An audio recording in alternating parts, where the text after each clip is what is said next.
I'm the eldest son. You knew living with my mother would be a possibility when we got married, didn't you? You never mentioned that when we first got married. My husband, having moved in with my mother-in-law earlier than his sister, sold his family home. He has left the sole responsibility of taking care of my mother-in-law to me, a stay-at-home wife. He must have planned this for a long time. My name is Laura. I'm a 46-year-old housewife. My husband, Robert, is 44 years old. He works for a decent company, but he's a subsection manager who boasts about his Ivy League education. We have 2 sons. We are a family of 4, but following our eldest, our youngest son also graduated from college this summer and moved out. At such a moment, my husband suddenly started to act on his own. "We're going to take in my mom soon," he declared. I'm hearing this for the first time. I was shocked, as this was news to me. My mother-in-law lost her husband, my father-in-law, last year. Considering they were a couple who always did everything together, I had been worried about how shocked my mother-in-law must have been, but living together suddenly, anyone would be surprised. "You have plenty of time," he implied, since I am, after all, a stay-at-home wife. He instructed me to visit my mother-in-law every day and talk to her. I argued that if I went every day, it might exhaust my mother-in-law, but my husband's aim was to make me and my mother-in-law get along through frequent visits. For him, bringing up living together wasn't easy, even to his own mother. So he used me, thinking that if us 2 women got along well, it would be easier for him to implement his plan. The house where my mother-in-law lives now is a stylish, standalone house built by my late father-in-law in a popular area, not in downtown but somewhere akin to a suburb in Chicago.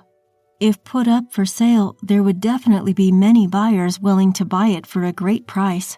Right. My husband got his eyes on this house. I sense that by living with my mother-in-law, he wants to gain the right to do whatever he pleases with his parents' house. A few days later, my husband came home looking irritated. Apparently, his sister contacted him. "You have been visiting my mom, haven't you?" he said while roughly throwing his coat at me. "Yes, about once every 3 or 4 days," I replied, hanging his carelessly thrown coat on a hanger. "My sister went to visit Mom today after a long time, and she said that from the kitchen to the bathroom, the entire house was a mess. You've been cleaning up over there, haven't you?" I was ticked off by his implication that I might be leisurely snacking and chilling out when visiting my mother-in-law's house. Of course I've been helping with the chores and shopping. I've even organized the fridge before leaving. My husband laughed scornfully and said, "Well, I guess this is the most I can expect from a housewife," and glanced around the living room. It hasn't been long since our youngest son just moved out, so he may be right that the room isn't totally clean. But it's not messy to the point that makes it hard to go about our usual days. My husband Robert has a nasty habit of nagging me about being a full-time housewife whenever he's in a bad mood. He always picks on the smallest things. If I stay silent, he assumes he's won the argument and cheerfully believes he's triumphed, which, of course, improves his mood. I often wonder if belittling his wife is really that satisfying for him. When he comes home from work tired, he'd demand, "Get my dinner out on the table already. Seriously, can't you do anything without me telling you?" That was Robert, always trying to assert his dominance. Then one day, I got a call from my sister-in-law. It seemed she had had a talk with Robert and she told me. Robert insists that if he moves in with Mom, he should be able to sell the house and keep all the money to himself. Laura, are you planning to move in? If I had any hesitations about living with our mother-in-law, she offered to take her in instead. I told her, "We just started discussing the possibility recently," to which she responded as if she had her own schemes in mind. "So it's not confirmed yet then," and hung up. When I told Robert about this conversation, he became furious, barking, "Why did you reveal our plans without asking me?" I replied, saying, "This is about discussing our mother's future, isn't it? You make it sound like a property dispute." He gave me a scornful look and sneered. "I really hate dealing with idiots who can't think straight." This is what our relationship dynamic really is like for the most part. He'd belittle me for being a housewife and a high school graduate, always trying to make me submit to him. I was drawn to his confidence and reliability when we got married, but the things I loved about him have morphed into the things I loathe about him. What's worse, he'd occasionally boast about marrying an older woman, for me being 2 years older than him. He mocked me for not having a college degree and pushed me into being a housewife, claiming no one would want to hire a high school graduate. Ever since our children moved out, I've been feeling more and more stressed about my interactions with Robert. To be honest, I've been feeling as though I've reached my limit with this marriage. Robert, oblivious to my feelings, likely wants to move in with his mother as soon as possible, probably aiming to pocket all the money from selling her house. He doesn't seem to consider how his parents might feel about their home being sold or the memories they've built there. In the midst of these conflicting interests among family members, I encountered a shocking reality. It began with a call from my mother-in-law who had sprained her ankle. She said her room was in a mess and needed help cleaning it up. Although several days had passed since my sister-in-law had last visited, I figured that's what she was talking about the other day, so I responded lightly, "Sure, I'll come over." It didn't seem like she had informed Robert, but she assured me I didn't need to let him know either. So I visited her with a light heart. The following day, I rang my mother-in-law's doorbell. I heard her shout, "It's open," from the yard. I turned the knob and stepped into the entrance. An unpleasant odor was already noticeable. I saw dust accumulated in the corner of the corridor, with towels and discarded socks scattered around. The stench grew stronger as I entered the living room, where I found a stack of cushions piled on the sofa. My mother-in-law? Did she go somewhere? I murmured. Then I heard, "I'm here," so I followed where the voice was coming from. There, I found my mother-in-law buried in a stack of cushions on the couch, which seemed to be adjusted for comfort. The cushions were piled up so high that I hadn't noticed she was there. Excuse me, Mom? Are you all right?" I called out as I approached her. The peculiar smell grew stronger. Trying not to gag from the smell, I searched for its source. "I'm okay. I just piled up the cushions because it's comfortable." She laughed heartily.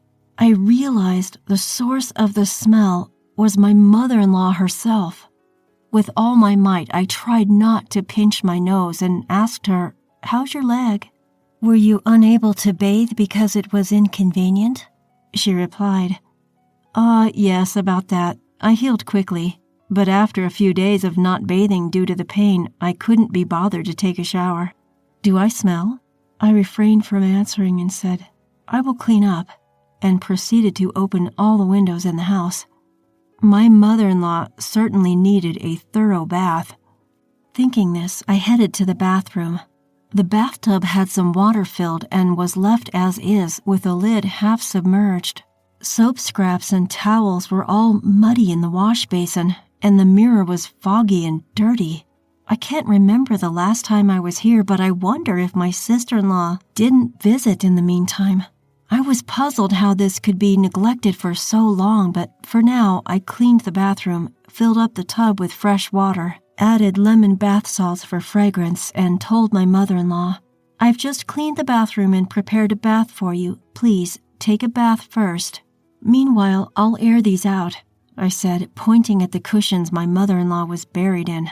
The kitchen was in an appalling state, but the rest of the rooms were not that bad, with only a few layers of accumulated dust.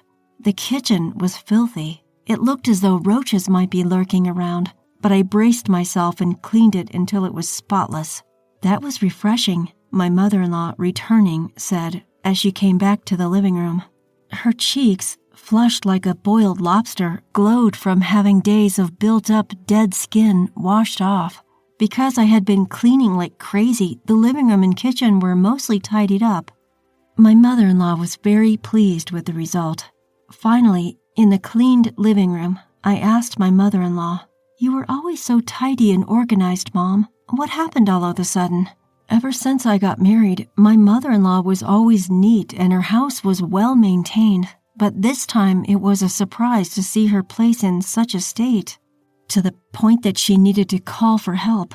So I straight up asked her. She said, "Did you notice that I just used my injured foot as an excuse? I've been living with my husband for decades, doing my best as a wife and mother. But last year, after my husband passed away, I felt a sudden sense of freedom. Her children were already independent and married. Her husband was no more here with her. She wanted to slack off and do nothing for once," she said. "I also know that the kids want to sell this house, and it could escalate into a nasty fight over it. But I have an idea," my mother-in-law said, staring intensely as she shared her thoughts. My mother-in-law, out of her usual character, gave me a strong gaze as she opened up to me. As I listened to her, I felt like I had been idling away, lost in thought, in an effort to find answers. Leaving her house, I began to think about my own future as well. So far, my relationship with my mother-in-law had only been as distant as a typical daughter-in-law and mother-in-law relationship. But the fact that it was not her biological daughter or son who she revealed her lowest self, I felt was indicative of my mother-in-law's feelings. Days passed without sharing this incident with anyone. After a while, my husband, Robert, came home from work and blurted out, "We're going to invite my mom to live with us." As I was watching TV, I asked him to repeat himself. "We're inviting my mom to move in with us." "And what does your mom think?" I asked. "There's no need to ask her," he said. He seemed to think that any parent would be happy if their child offered them to move in with them. "You should check with your mom first instead of just making decisions on your own," I suggested. But in response, he smirked, turning around. What a high and mighty thing to say for a stay-at-home wife. "Don't forget, if you can't obey what I say, divorce is always on the table." Seeing his face, I felt at my wit's end. He knew that being a housewife and nearly in my 50s, I wouldn't be able to make it on my own if we divorced, which is why he was threatening me with divorce, attempting to stir up my anxiety and manipulate me at his will. But I had an unexpected savior, and unbeknownst to my husband, my life was about to take a dramatic turn. I ignored his provocative comment, finished dinner, and went to bed. My husband, feeling that he had completely cornered me with his divorce threat, was in a good mood. He's probably thinking of inviting his mother as planned, sweet-talk her into selling her house, and pocket the money all to himself. The next morning, I packed my belongings and left the house. When Robert came home to find an empty house, he seemed startled, and my phone kept ringing. I read the incoming messages without responding, just so he wouldn't cause any trouble by reporting to the police or anything. The message Robert sent read, "Are you so against living with my mom? But if we live together, that house will be ours. Don't you see how great that would be?" My suspicion was right. His interest wasn't to stay with his aging mother to support her, but rather to profit off her house. I told this to my mother-in-law. She looked a little sad, and it pained me a bit, but she seemed determined and said she would act according to her feelings. Yes, the place I went after leaving my husband was my mother-in-law's house. I took on a job and was busy using this place as my base. Robert, growing anxious since I wasn't responding, blew up my phone with calls and texts. And after a week, he contacted my family in Nebraska, and I got a call from my mom. "Laura, where are you? Robert claims that you're with us. He even said he's going to come get you even though I told him you're not here." I explained the situation to my mother and informed her that I'm currently staying at my in-laws' house. My mother-in-law then took the phone, offering a long greeting. For some reason, my mother gave me a word of encouragement. "Wishing you the best of luck." Eventually, my mother-in-law said, "It's about time." And that night, she called my husband, Robert. He was surprised to learn from his own mother that I was not at my parents' house, and immediately came over to our place. "Leaving the house so abruptly, I had no idea you were at Mom's. What's this about?" Robert blurted out the moment he saw me at his mother's house. Before I could even answer, my mother-in-law spoke up. "More than that, do you even understand why Laura left home? What was it really about?" Taken aback by her sudden question, Robert awkwardly replied, "Well, that was because I said I wanted to invite Mom over.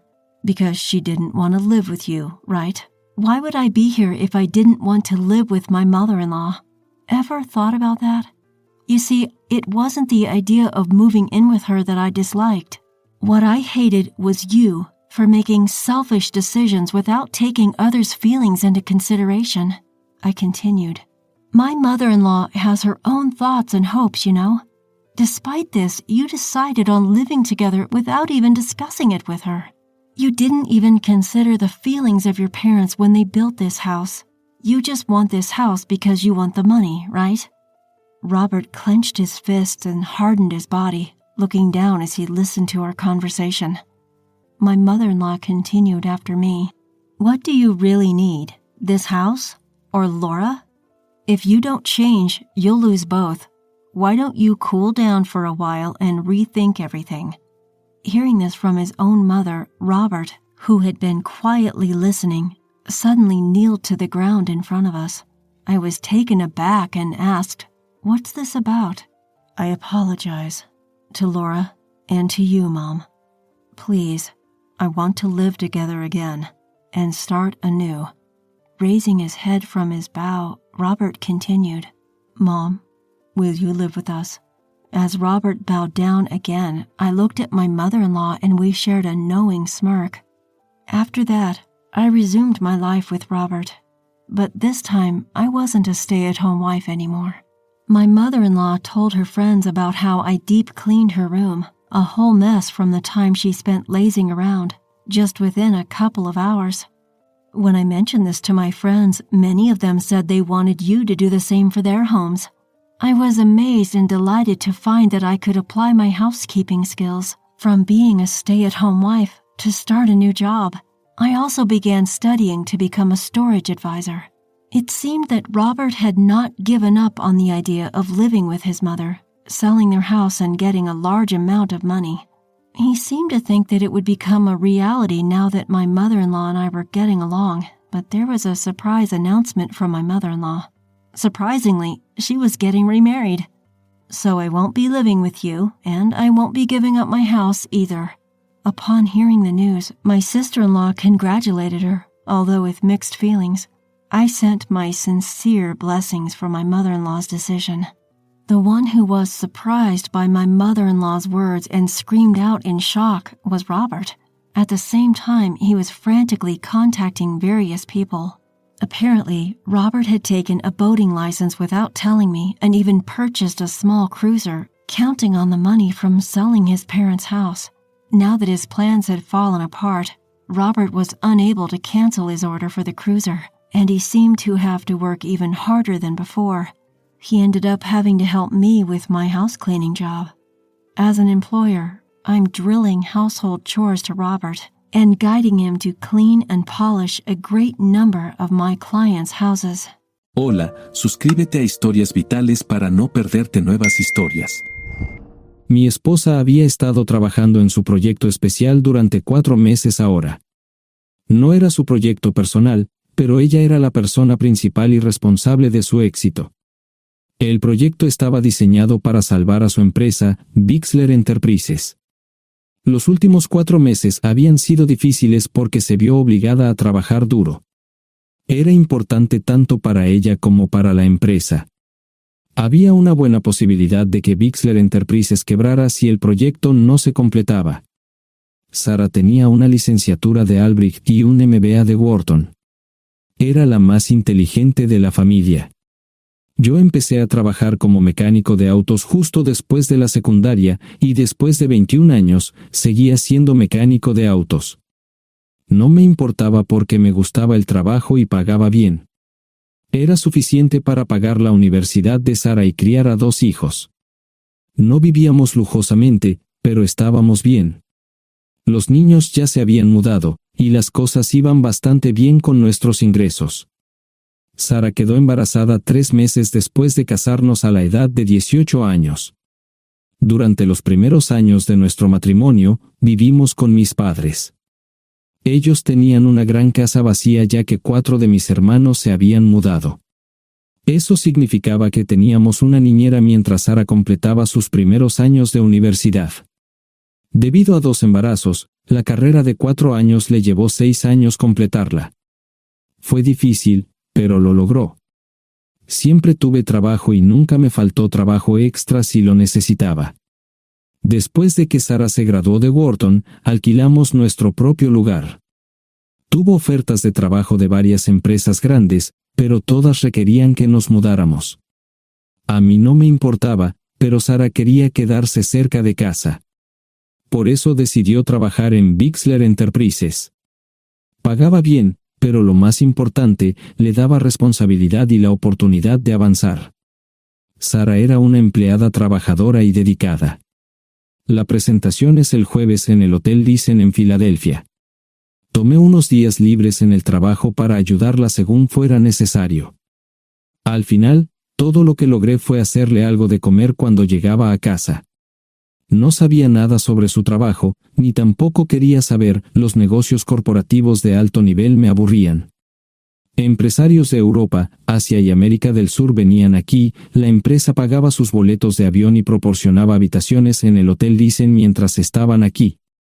Era caro como el infierno, y por algunas cosas que Sara había dicho, la empresa estaba sobreestimando sus finanzas.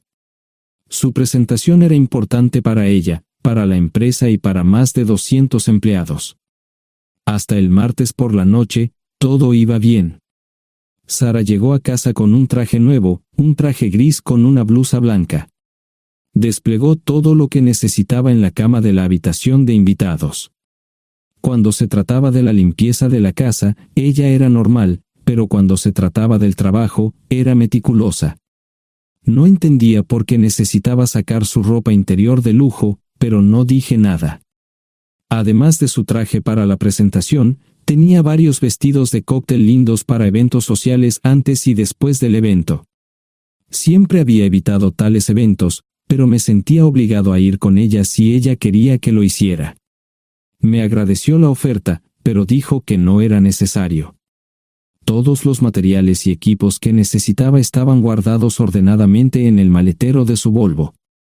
Antes de salir del trabajo, ella misma conducía el coche para asegurarse de que todo estuviera en perfectas condiciones. Tenía todo el día miércoles para prepararse y toda la noche del miércoles para socializar con sus invitados. Sara era tan buena en lo que hacía que sentía que habría sido mejor si simplemente me hubiera mantenido alejado de ella. Finalmente, había terminado.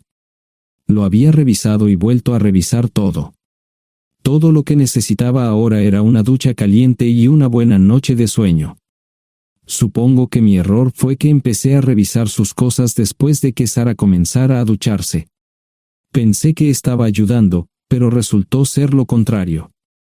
Estaba moviendo cosas en la cama cuando un pequeño sobre blanco cayó del bolsillo lateral de su bolso de maquillaje. Una carta de una farmacia, pero no del tipo que solemos usar. Dentro había 10 pastillas. No tenía idea de qué era, Pren, y las instrucciones eran confusas. Si es necesario, tomar una pastilla y luego una segunda pastilla 12 horas después.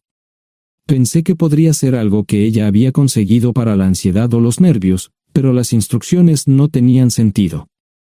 La receta estaba escrita a su nombre el lunes. Volví a poner el sobre en su lugar mientras ella terminaba de ducharse. Decidí que quería saber más sobre Pren antes de contarle sobre ello. Por supuesto, si lo mencionaba, significaría que estaba revisando sus cosas. Odio los dilemas. Mientras Sara se preparaba para dormir, fui a nuestro ordenador doméstico y busqué. 10 minutos después, me uní a mi esposa bajo las sábanas. Pasé toda la noche despierto, preguntándome por qué mi esposa había recogido una receta para la píldora del día después, especialmente después de que me hicieran una vasectomía hace 10 años. A la mañana siguiente, me levanté temprano, pero no estaba descansado. Di un largo paseo, esperando que despejara mi mente. Me dirigí hacia casa con reticencia, temiendo lo que podría hacer o decir cuando llegara allí. Mi hijo Joe se unió a la Marina después de la escuela secundaria y estaba en su primer año en San Diego. Nuestra hija Gloria se casó con su amor de la infancia el año pasado y acababa de mudarse a Dallas. Eso dejaba solo a Sara y a mí. Echaba de menos a los niños, pero esperaba envejecer con mi esposa. Ella era la única mujer que me había interesado, y ahora todo estaba. Si Sara estaba teniendo una aventura, lo ocultaba bien. Por supuesto, nunca la vigilé. Nunca miré sus correos electrónicos o llamadas telefónicas. No tenía razones para hacerlo. No tenía forma de saber qué estaba haciendo en el trabajo o después del trabajo. Confiaba en ella completamente. Ion, ¿dónde demonios has estado? ¿Quieres huevos o algo? No, solo café. No me sentía con muchas ganas de hablar. ¿Qué pasa, cariño? Solo son 3 días. Puedes venir si quieres, pero te aburrirás como una ostra. No, realmente no quiero ir, pero odio dejarte sola. Me preocupo cuando no estás aquí.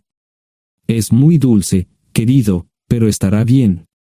No voy a salir del hotel en todo este tiempo. Pasaré la mayor parte del día asegurándome de que la sala de conferencias esté lista, y esta noche tendré una agradable charla con nuestros posibles clientes. Mañana, probablemente ni siquiera tendré la oportunidad de ir al baño. Llegaré a casa lo más temprano posible el viernes. Te prometo un gran fin de semana si sabes a lo que me refiero. Todo eso suena bien, pero no puedes culparme por preocuparme. Soy un mecánico de autos, y tengo una esposa hermosa y exitosa. A veces tengo la sensación de que estás menos interesada en mejorar nuestra situación familiar que en avanzar en tu carrera. Detente, maldita sea, Ion. Siempre he respetado lo que haces para ganarte la vida y nunca he insinuado lo contrario. Criaste a 2 grandes niños y me pusiste a través de la universidad. Eres un gran esposo, un gran padre y un buen proveedor, y nunca olvides eso. Terminé mi café mientras ella recogía la mesa. ¿Quieres que te llame? No, no es una buena idea. Tendré el móvil apagado, y voy a apagar el teléfono de la habitación por la noche para poder dormir. Te llamaré siempre que pueda. La ayudé a cargar el coche, era tan meticulosa con eso como con todo lo demás. Trabajando, le llevaría 3 horas llegar al Hotel Dicen. Me quedé en el porche y la vi marcharse. No me molesté en preguntarle por las pastillas. Pasé el resto de la mañana en el porche. No recuerdo haberme preocupado tanto como ahora. Me sentía pequeño e insignificante. Me sentía fuera de mi liga. Era un tipo de pueblo con un trabajo mediocre y una esposa exitosa. Era una combinación equivocada. Debería haberlo notado antes. Me sentía estúpido. El mejor traje que tenía era una chaqueta azul y un par de pantalones. Al menos tenía algunas corbatas, aunque tenían 10 años de antigüedad. Acababa de terminar de vestirme cuando sonó el teléfono fijo. Oye, cariño, solo quería avisarte de que llegué bien. ¿Tuviste un buen viaje? Supongo que el tráfico no estaba demasiado denso. Estuvo bien. Te llamaré esta noche. Ahora tengo que irme. Estoy en la habitación 714, Sara. Puedo estar en casa de mis padres o en la de mis hermanos esta noche si quieres llamarme a mi móvil. De acuerdo. Suena el teléfono móvil. Te quiero, tengo que irme. Me tomé mi tiempo para llegar a Filadelfia. No fui directo al Dicen, primero me detuve y compré un filete con queso. Prometí hacer una larga noche. No estaba seguro de qué iba a hacer. Estacioné en el garaje del hotel y simplemente esperé. Tarde o temprano, tenía que entrar en el hotel. Simplemente no podía decidir cuándo hacerlo. El sonido de mi teléfono celular me ayudó a tomar mi decisión. Ion, solo quería avisarte de que todo se ha arreglado. Ahora voy a bajar para encontrarme con algunas personas y cenar. No olvidaste nada, ¿verdad? No, todo está bien. Tengo todo en mi habitación para mañana. ¿Necesitas algo? No, Ion, relájate. Voy a apagar mi teléfono. Te llamaré mañana por la mañana. ¿De acuerdo? Ríe, diviértete. No es divertido, Ion, es trabajo. No parecía estar demasiado fuera de lugar. El vestíbulo, el restaurante y las salas de conferencias estaban llenos de gente, así que pude pasar desapercibido. Había un folleto pequeño y bonito que mostraba el diseño de todas las habitaciones del hotel. Me paseé por las diferentes habitaciones y me detuve en las paredes, mirando alrededor entre la multitud. No tenía ni idea de qué haría si Sara me veía. Lo averiguaría si y cuando eso sucediera. Encontré un tablero de eventos que enumeraba todas las habitaciones que estaban siendo utilizadas por los diversos grupos.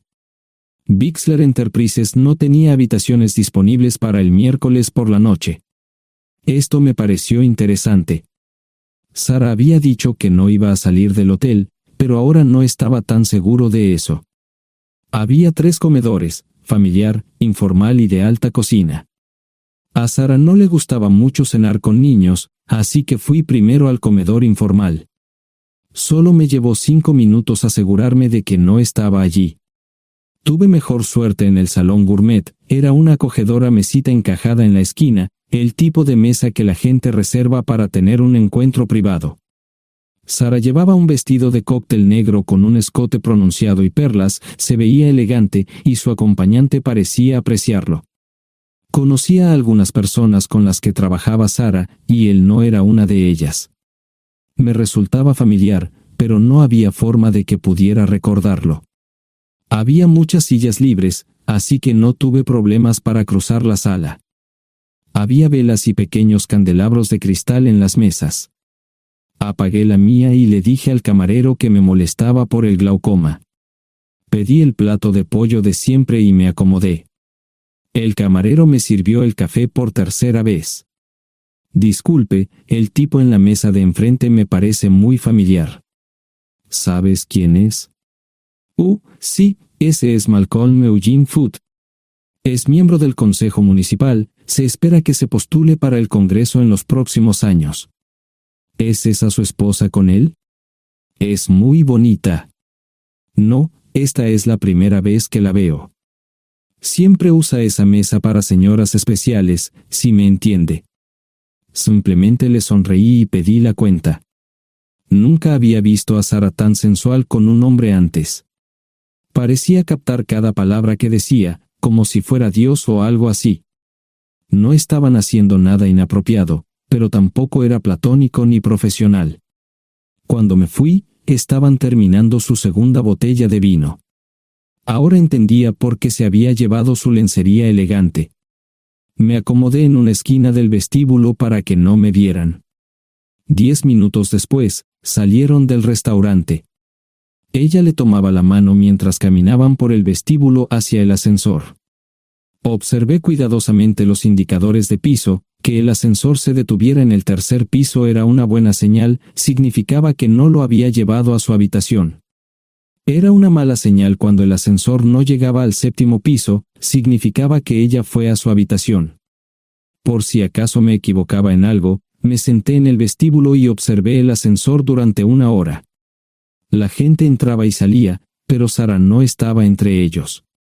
Saqué mi maleta vacía del coche y me dirigí al mostrador de recepción. Aunque podía demostrar que era su esposo, me costó trabajo conseguir una tarjeta llave. Se dieron después de llamar a la habitación, pero nadie respondió. Finalmente, estaba en camino a la habitación 714 con la tarjeta llave. Ni siquiera encendí las luces al principio, simplemente me senté en la oscuridad de la habitación durante más de 1 hora.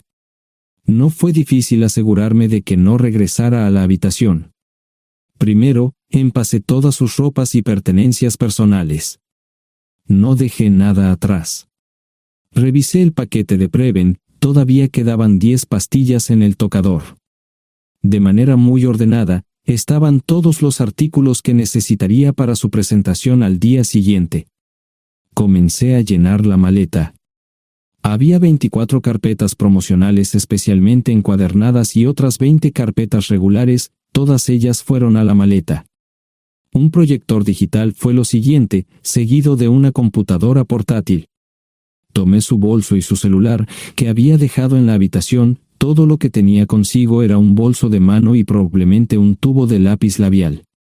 Di una vuelta por la habitación tan cuidadosamente como lo hizo ella para asegurarme de no perder nada. Una vez satisfecho, dejé las llaves del coche y mi anillo de bodas en el tocador. Aparte de esos dos objetos, la habitación estaba completamente vacía. El ascensor se dirigió directamente al estacionamiento, no tuve problemas para llevar 2 maletas, y 20 minutos después, estaba en la autopista rumbo al norte. Pasaban las 3 de la madrugada, no tenía idea de que había pasado tanto tiempo. 1 hora o 2 después, sonó mi teléfono celular, la identificación de llamadas mostraba el número del Listen. ¿Ion? Sí, ¿dónde estás? Estaré en casa pronto. Eso fue todo lo que dije. Hubo silencio en el otro extremo de la línea. Los vendedores tienen un viejo dicho, el primero que habla pierde. Pareció una eternidad antes de que ella hablara. Ion, lo siento. No preguntó nada y simplemente colgó. Apagué mi teléfono, era obvio que había regresado a su habitación. Más tarde ese día, tenía que dar una presentación que salvaría a su empresa y le daría un ascenso. Metí las maletas en el desván del garaje. Sara nunca iba allí y nunca pensó en buscar algo allí. Por supuesto, en este punto, estoy bastante seguro de que no importaba.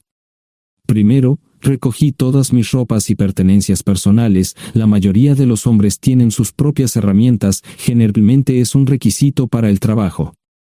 Pasé por la tienda, cargué las mías en el Subaru y recogí mi último cheque de pago. Para entonces, los bancos ya estaban abiertos, no tuve que hacer ninguna manipulación financiera complicada. Simplemente retiré todo el dinero de mis cuentas. Almorcé en Hagerstown, Maryland.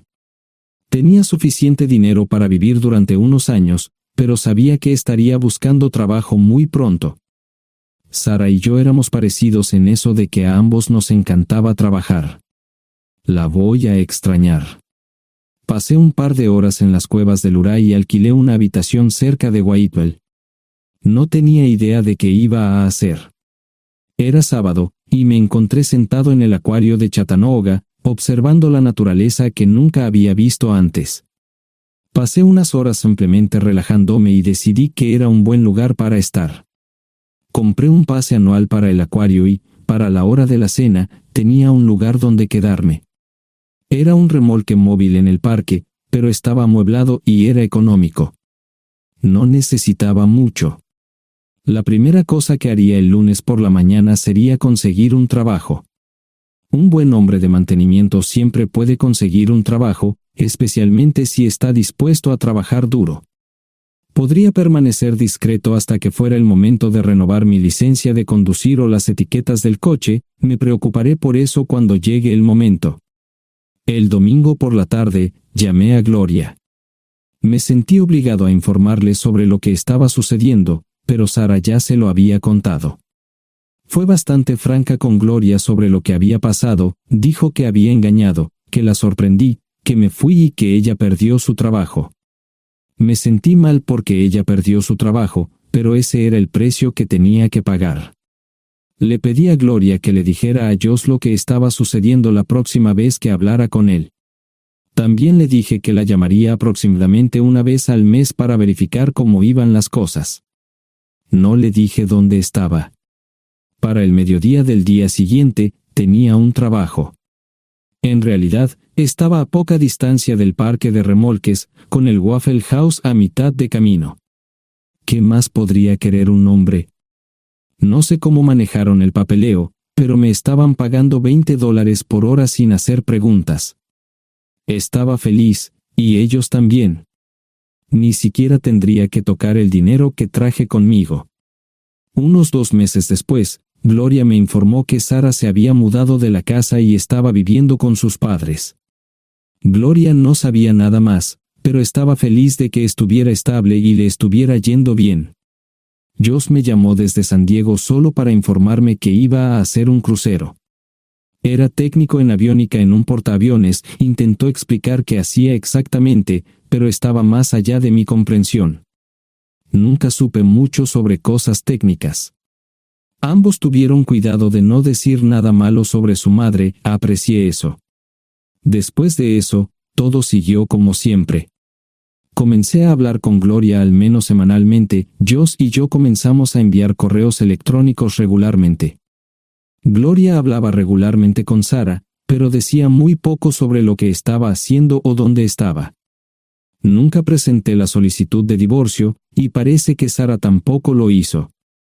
Tengo una licencia de conducir de Tennessee y las etiquetas en el Subaru. Comencé a frecuentar un bar local un par de veces al mes y tuve encuentros casuales, 2 mujeres se alternaban como mis compañeras nocturnas regulares. No buscaban compromisos, y yo tampoco, parecía funcionar bien para todos nosotros. La vida era buena. Eso fue hace mucho tiempo, y gradualmente olvidé a Sara. Con el tiempo, el Subaru comenzó a darme problemas, había olvidado cuánto tiempo había pasado. Tenía más de 200.000 millas. Estaba reflexionando sobre esto con una jarra de cerveza un día cuando me di cuenta de que habían pasado casi 5 años desde que me fui de casa. Mantuve un contacto cercano con ambos hijos, Gloria ya tenía 2 hijos propios en este momento y quería que los visitara. Josh casi se casó con una mujer tailandesa, pero en el último momento, se negó. Por lo general, trabajaba 6 días a la semana y usaba el domingo para recuperarme del sábado por la noche, no había ninguna buena razón para que alguien llamara a la puerta de mi remolque a las 6 de la mañana de un viernes. Su grosería fue recompensada por un hombre medio desnudo abriendo la puerta, los calzoncillos del día son repugnantes, y la dama en la puerta, juzgando por la expresión en su rostro, estuvo de acuerdo conmigo. Ella apartó la mirada, pero su compañero no parecía impresionado. Norm habría usado pantalones, pero en un momento como este, los invitados me molestaron. Estamos buscando a John Terrell. No los conozco. Me llamo David Simmons, y esta es mi esposa Mara. Tenemos un problema y esperamos que nos puedas ayudar. Lo siento mucho, no trabajo a altas horas de la noche. Si necesitan algo relacionado con su auto, tendrán que ir a la tienda. Esto provocó varias miradas en blanco y finalmente una respuesta. No tiene nada que ver con tu trabajo, es más un problema personal. ¿Podemos entrar? El interior del remolque lucía desordenado, rara vez tenía invitados, así que rara vez lo limpiaba. Incluso mis novias insistían en que fuéramos a su lugar. Hagan como en su casa, déjenme ponerme los pantalones enseguida. Al entrar en el dormitorio, dejé la puerta abierta solo para mostrarles lo hospitalario que soy. También me puse una camisa. ¿Les gustaría tomar café? Solo tomará unos 10 minutos. Aparté algunas cosas del sofá para que pudieran sentarse, no hubo respuesta a la pregunta del café. Tenemos una hija adoptiva de 4 años y otra de 2 que necesita un trasplante de médula ósea, y esperamos que nos puedas ayudar. Estamos dispuestos a pagarte si es necesario. ¿Con mi médula ósea? No, queremos usarla y estamos dispuestos a compensarte por cualquier inconveniente. Creo que quieren comprarla. Estaba actuando como un listillo, y de repente me di cuenta de ello. Estas personas eran serias, tenían un problema real y estaban buscando ayuda. Lo siento mucho, no quise interrumpir. Por favor, continúen. Nuestra mejor oportunidad de encontrar un donante es un familiar cercano. Eres nuestra mejor esperanza. Mira esto. No quiero ser un grosero, pero creo que se equivocaron de persona. ¿Cuándo nació su hija? Cumplirá 5 años en julio. Marche Simmons habló por primera vez, y sonó sincera. Odio ser el portador de malas noticias, pero me hice una vasectomía hace 15 años.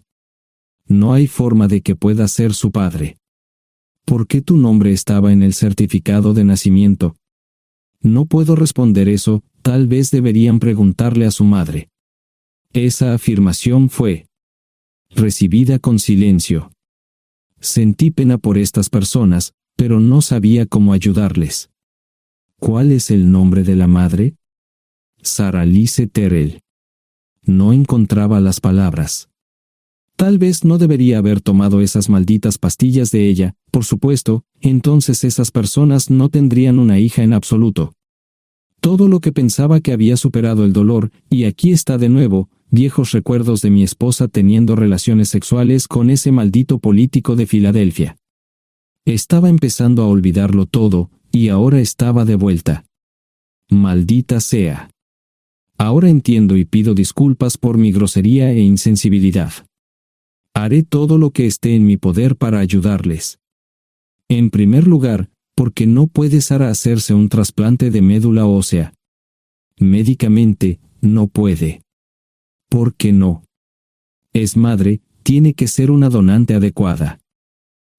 Ella es una donante adecuada, pero está demasiado enferma. Los médicos se negaron siquiera a considerar utilizarla. ¿Enferma de qué? Está muriendo de insuficiencia hepática. Le quedan menos de 6 meses de vida. Esto no tiene sentido. Siempre ha estado perfectamente sana. Además, no creo que un hígado enfermo le impida donar médula ósea. El hospital no aceptará su firma en el formulario de consentimiento. ¿Estás diciendo que hay algo mal en su cabeza? Ambos me miraron en silencio, sabían la respuesta, pero no querían decirlo. En ese momento, no quería que se sintieran aún más incómodos. Hace 10 minutos, no me importaban, pero ahora sentía que tenía que protegerlos y ayudarlos. ¿Cómo sucedió esto? ¿Podría alguno de mis hijos ayudar? Quizás, pero pensamos que eras nuestra mejor esperanza. ¿Por qué no van tras su padre, su verdadero padre? Pensamos que eras tú. No tenemos ni idea de quién más podría ser. Sarah no nos dijo nada sobre otro posible padre. De hecho, ella no estaba en condiciones de explicar nada, agregó Mara. Obtuvimos la mayoría de nuestra información de la agencia de adopción. Tuve que preparar café y hacer pis, permítanme un momento. Dejé a mis invitados sentados mientras preparaba el café. Solo tomó unos minutos. Mientras se preparaba, fui al baño, algo que necesitaba hacer urgentemente. Traté de ser discreto, ya había avergonzado lo suficiente a Mara. ¿Dónde viven? En Westchester, Pensilvania. Les haré una oferta. Si les digo quién es el verdadero padre de su hija, deben prometerme que lo perseguirán sin descanso hasta obtener lo que desean. ¿De qué estás hablando? El padre de su hija es un político prominente en Pensilvania. Por supuesto, negará todo y probablemente les proporcionará documentos legales para detener sus esfuerzos. Si acuerdan presionar lo suficiente para que él admita que la niña es suya, podrán avergonzarlo y obligarlo a hacerse un trasplante de médula ósea. Eso es lo que quieren, ¿verdad?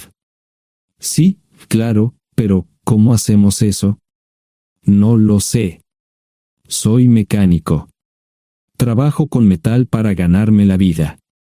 Creo que la mejor manera sería utilizar la televisión, la radio y los periódicos. Los políticos harán cualquier cosa para evitar una mala publicidad. ¿Tienen amigos que puedan ayudar? Bueno, ahora ambos estaban sonriendo. Debo haber dicho algo que les dio esperanza. Creo que podemos hacer esto. ¿Quién demonios es él? Malcolm Eugene Foote.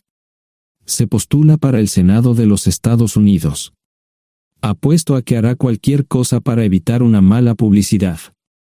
El café estaba listo, pero David y Marshall no podían esperar para llegar a casa. Antes de irse, les dije cómo ponerse en contacto con Gloria y Josh en caso de que los necesitaran. Estaba seguro de que ayudarían.